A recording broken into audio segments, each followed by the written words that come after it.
All right, so we are recording, and hi, everybody. I am Heather, and this is the conversation series called Connecting with Purpose, where today I'm just chatting with Talyn. Yeah, I got that right. Yep. I've been saying Talyn's name the wrong way for a while, so now I'm corrected. Um, No, but sometimes you yeah, say it right. You're great. You're fine. Sweet. So yeah, Talyn is, I'm just gonna say, a storyteller. We'll get into your story in just a little bit, but this is all about us connecting with people from all different walks of life, from all around the world, and that by connecting and talking about what we dream about, solutions and collaborations can start to rise on up to the top. So right away, just to jump in, I got inspired with this question from my coach, so I'm going to ask you. And the Okay. question is, what is your superpower and how do you want to use it?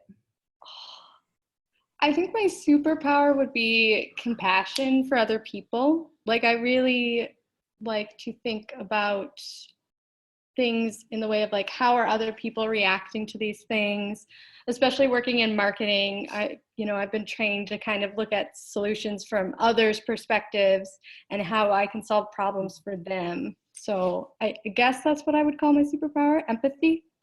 Yeah, I love that. And you mentioned that you're in marketing, of course. Is that, I mean, so like, is marketing how you want to be using your superpower, or is there something you dream of doing with that you just haven't done yet? I don't know. I feel like I kind of fell into marketing. I feel like for me, I'm kind of one of those people who could really like, as long as I can like make money and be able to support me and the people I love, like I'm happy doing whatever is helpful. Um, Luckily, I really enjoy marketing, and so it falls very closely within my like wanting to be empathetic and help people solve problems. So those two just seem to go hand in hand for me, which is Yeah, nice. I love that. What do you do in marketing? What do I do? Okay, so I am considered or called a copywriter. So my days change. So some days I'll be working on branding documents where I'll be sitting down with a company's stakeholders and then discussing like what is their vision for their brand, and then I kind of turn that into a easy to read document that everyone in the company can understand and everyone can kind of have a rallying cry around. Other Mhm. days I'm working on like Facebook ads or right now doing a lot of blog posts. So yeah, it really, really varies, but usually it uses a lot of creativity, which is really nice. Yeah, I know copywriting is such a broad, I mean, you can do tons of different things with it, like you're saying. Are there any types of writing like that you really love? Like if you get a, I don't know, tagline or a blog post, or like what ways, what kinds of things do you really like producing? I think my favorite thing is to write like TV commercial scripts, just because it's a different kind of challenge. And usually you have like certain, pinpoints that your client wants you to hit on, and you have to think of how to do that in a way that is creative, entertaining, and also tells a story in like usually 30 seconds. But, in this day and age, sometimes it's 6 seconds if it's a quick like YouTube ad. Wow. I- I'm like drawing a connection in my mind and like formulating the question. So I'm not quite sure how to do it, but of this relationship between you as a storyteller and your compassion, your ability to see someone else's point of view and story. And then also, of course, everything that's happening right now. So we're in the, coronavirus pandemic, but all kinds of different things are happening in the world. And just, is there, I don't know, is it, what story do you, I don't know, what story do you see really emerging right now? Oh gosh. Right now, I think it's been really positive to see the supportive stories going on, like all the people, doing things for their neighbors or just trying to like show their gratitude towards all those workers who are, on the front lines, be it, the hospital workers, obviously, but even like your local grocery store clerks.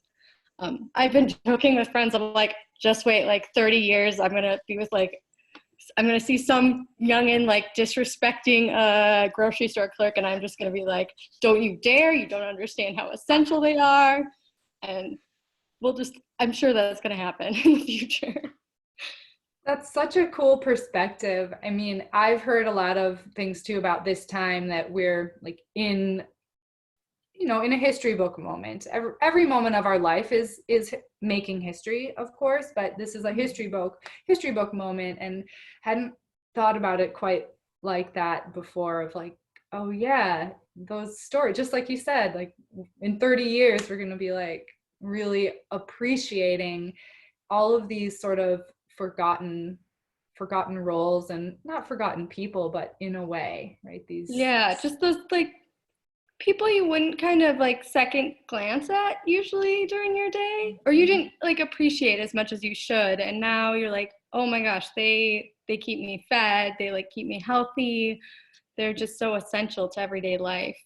So I do think it's that story of just everyone's appreciation for new roles in the workplace is really going to change. yeah. So Hmm. And like thinking about those, I'm thinking about the grocery store role. My brother worked in the grocery store when he was in high school. I think he was like a stock, what do they call him? Stock boy, stock person, yeah. putting things on the shelves. And I think, I had a lot of friends who worked in the grocery stores, and how we think of that, a lot of those jobs as like part-time jobs, or Mm-hmm. kind of a job that almost anyone in a way can do. Yet here we are in this circumstance where it isn't anyone who's doing it, it is those people, and by some kind of stroke of who knows, just the fate of the world, that's the jobs that these people have right now. And so it's almost like, even you think about, even like, I was just thinking about my brother, he probably didn't stock shelves thinking he was going to be the most crucial part of a pandemic someday. And now he's not a grocery store, he's grown up, he doesn't work in a grocery store anymore. But anyway, I don't know if that's making sense. No, I get what you The mean. job that I think we don't think about, even as people like take the job, of like how important it is. Yeah, like how much is actually in your hands that you don't quite realize it. So Yeah. yeah, it's just stuff like that, or even like I've seen like truck drivers, or like, people who just deliver things that you wouldn't even second guess at, but now you're like, oh my goodness, like your job, you can't go home, like you're keeping society moving. And Yeah. I don't know, just so much gratitude for those people. So I love like the positivity that like you are seeing in the world, and I agree with you on that. I'm curious, do you have any fears for the world or for the community, just in this moment in time? Oh, I think for me right now, it's like mostly fears for closer to home. I think I kind of am like, I can't control the world, like, but I can kind of control or like help control what's happening to my family and try and support them in the ways that I can. So like, when I do, because I'm going to move in with my parents, just to kind of help, run errands, actually have internet and be able to do my job. But also like I have an aunt who lives near them who's like, I'd like to be able to like run her groceries. So I guess for me right now, it's the fears more closer to home. Mm-hmm. But I guess now that we're on the topic, the other fear, and this is like, it's just all those other stories that were important before this, but are, just covered because the whole world is just, we're very connected on this one topic, but all these other really important issues are kind of just, pushed aside right now, which is in some ways really good that we're all focusing on fixing one problem, but, I feel for those ones that, needed support right now too. So. Yeah, it's like you know, I mean, for me, the passion of my of my life, I guess, my work is sustainability, which for me is the connection of everything. And I always see Mhm. how all of these things relate. So even now we're in this health crisis. I am very in tune with how this is related to the environment and to the economy and to all of these things. But yeah, I like, my kind of fear is that us being isolated from each other kind of keeps us separate, and that what we really need to be doing are keeping our connections alive and keeping our connections to the planet and continuing to like reach out and see um yeah, like more intimacy with our world. And Mhm. fortunately, I mean, I think that we are seeing a lot of digital connection and things like that happening. But just when you're describing, I don't want to forget about these other stories, I think, yeah, that is like, that's like a big, that's a big part of it. So how do we now, I don't know, you probably balance a lot of really sensitive issues, whether they're like politically sensitive or brand sensitive, whatever it is kind of these like two truths almost at the same time. Like we're in this reality where we do have a very focused attention on the health issue and the virus.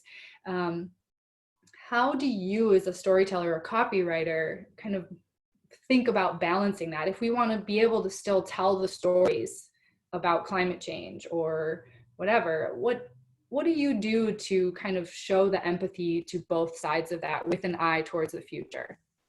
I think it's gonna change week by week right now, just because like I know what we're doing at work is like you're gonna have at this point you have to acknowledge that like there's something bigger going on in the world, just to show that you're aware and that you're Mm-hmm.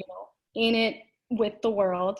But also I think, yeah, like we were talking about positivity, like bringing the positive sides of the stories you want to tell, because I think that's what people really need right now. um, so yeah. Yeah, it is that. It's like the touching on it. Yeah.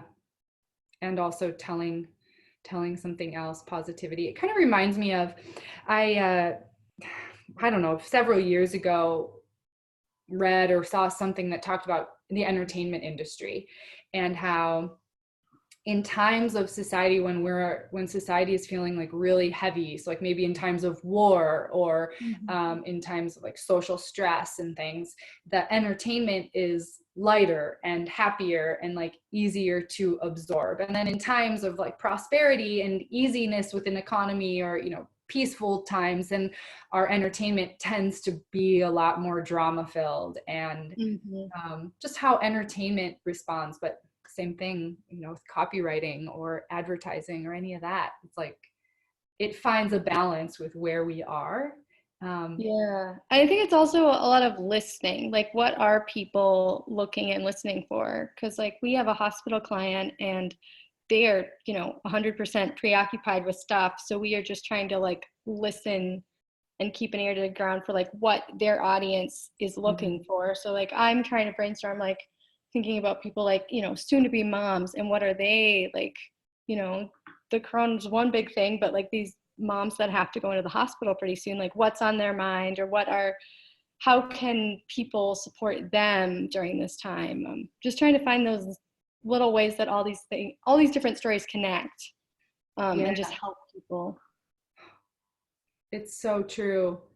Yeah, it's like I have a business colleague actually who's he and like, his wife just had a baby on Saturday, and I was just thinking like, gosh, what a wild time. And there's babies being born all over the place, or people with all kinds of, you're just talking about the hospital, so my mind kind of goes there. But it's like, yeah, they've got a lot on their mind. And as the hospital, how does the hospital communicate with all of these different interests through this Mm-hmm. time?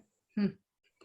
I'm I'm interested in, like, okay, so we have this like present state. Do you have like a dream for the world, whether it's something that is like directly tied to an outcome from our current place right now, or maybe it's just like a dream that you've had for the world? Yeah, kind of like real big picture stuff. Um, I don't know if this is quite as big picture, but as far as like interconnecting with like even traveling with purpose and like my marketing background, one thing I would love to bring to the world is somehow, because like eco products are awesome, but they are definitely branded towards a certain demographic. And I'd eventually love to make it, I don't know, make it more accessible for more lower income Mm-hmm. people, or like tell that story in a way that they feel connected to it. Because often, I don't know, just from someone who hears different perspectives in my family, and some of them I agree with and some of them I don't, just trying to get them to, take it seriously, but also make it relatable to them, make it something they care about, and is, accessible to them. I don't know how to do that yet, Yeah. but just like kind of in my like dream world or dream society, like everyone's on board with this and is like gets it and gets why sustainability is so important, and is like, well, after the coronavirus should be our like biggest concern. What do you think, or what do you see as maybe like a barrier right now for people in kind of that like demographic or that market that you're thinking about? I guess I see is like they're just trying to survive today a lot of times, so they don't have the time or the energy to be like thinking of these bigger like world topics. Not because they don't care and not because they're not interested. It's just like they've got to get from A to B today, and that's like their big goal. They've got to get, kids fed, or like keep themselves working, or whatever their day-to-day problem is. So I feel like that's probably the biggest hurdle. And so I don't know if it's going to be like reaching them where they're at, as making it less of a struggle, or less of them having to go out of their way to practice these sustainability things, or be able to purchase or find products that are sustainable. Yeah, it's like that, making the conversation relevant for everyone. I'm thinking about, well, Bogobrush, right? So Bogobrush is the product company, for anyone who doesn't know, that my brother and I started. And Bogobrush is the first of the products. It's a sustainable toothbrush that's made with environmentally responsible materials. And we have like a give back program that gives to all kinds of different sustainability causes around the world. And it's interesting to look at all the different markets out there, right? A toothbrush is something we all use, yet because of the materials we use, we're not like the cheapest toothbrush on the market.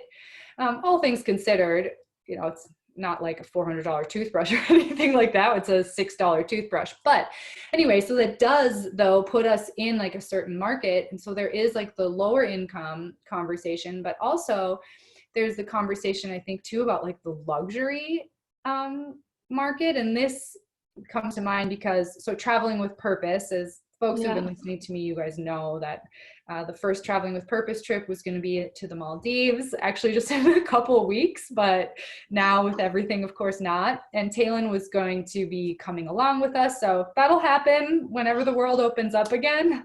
But yeah. One day at a time. Exactly. And I'm thinking about that luxury market because, in relation to more of the marketing you're talking about, because of our partner there, the Hard Rock Hotel in the Maldives, they buy Bogobrushes for the rooms because of what like the general manager there sees is that a lot of times these like really luxury customers, just like the rest of the world, like a lot of them just aren't aware. They're not thinking about their choices. They're used to kind of like a lot of luxury disposable things. So how can they bring a product in and get something that's like beautifully designed or very well branded in front of their consciousness? And they're like, oh wait, a toothbrush that's made from plants. Oh, I guess, yeah, what is my toothbrush made out of? You know what I mean? Like these little moments like spark curiosity. And so it's like it happens in so many markets of how do we how do we tap into where they are? And I think that's what's so cool about a luxury resort like Hard Rock Hotel, trying to tap into the consciousness of where those people are. So it's kind of a similar thing. How do we meet, how do we Yeah. meet the other end Absolutely. of the Yeah. spectrum?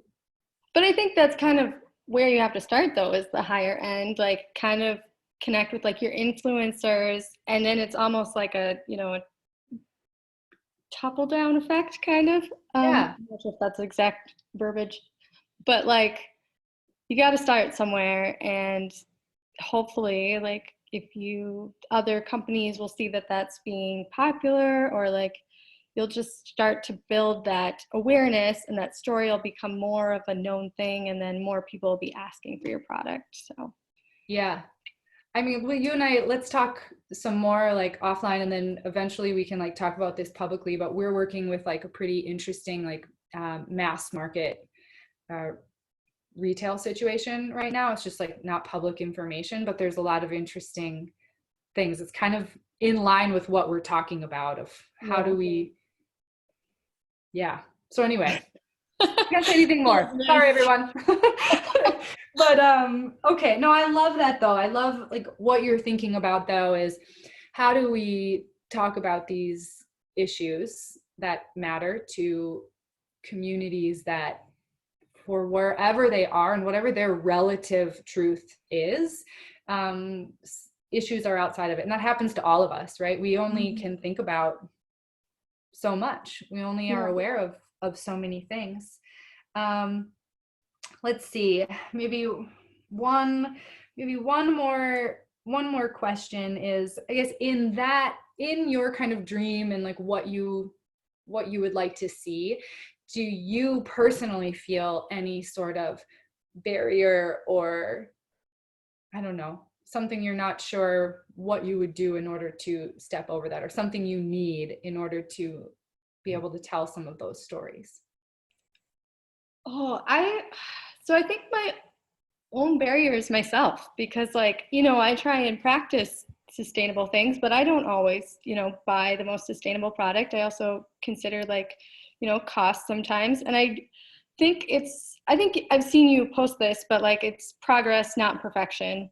And just remembering like for me, I try and do things where like one time when I go shopping, I try and buy the most sustainable stuff, but maybe the next time it's, I go a little cheaper, but just try and practice and not beat yourself up. Like no one's perfect. We're all kind of like figuring this out, and you're trying to support these really good companies, but you're also trying to like live your life. So I think I Yeah. lost myself on the question. No, it was great. And I love it too, because like it's interesting because when I was thinking about like a different idea of barrier, and I love what you heard and how you answered it, because I think it's such a relevant thing. Like so many people feel these barriers, and like that whole idea of like beating ourselves up for a choice that we're making. Not that you said you're beating yourself up, but just how do we navigate those choices? And we're all just doing like the best that we can. So yeah, totally great. I think when I was thinking of barrier, I was thinking of like a little bit, I was thinking more on the lines of like you as a copywriter, you as a Mm-hmm. marketer, and your kind of dream of being able to help other like maybe low income or other markets, other demographics of people to be introduced to these issues like climate change and like sustainability. What do you need, or what is something that would help you be able to tell those stories to Oh, that okay. market? Yeah. I guess it's like, first of all, just like understanding that market and really getting into their head, and like what's their, priorities, or what do they relate to? Because, they, yeah, I don't know enough to really like know what the barrier would be yet, I Mm-hmm. guess. So, but Cool. I yeah. totally know what you mean by that. You're like, yeah, it's just like learning more. Mm-hmm. Cool. All Yeah. right. Well, This is awesome. And I guess for me, like we covered so many cool things and my mind is like spinning on who do I know and where can we take the conversation from here. So anyone who's watching, listening, if you were sparked by any of this, like hit me up and let's like join the conversation. We can loop in Talyn, we can loop in other people and see whether it's creating some peace in this time of pandemic and helping tell those stories of positivity, or it's helping us not forget other issues that are going on and bridging that conversation, whatever it is. If you feel inspired, let us know. And otherwise, anything else, Talyn? No, just thank you so much for having me. Yeah, sweet. All right. Peace. Bye.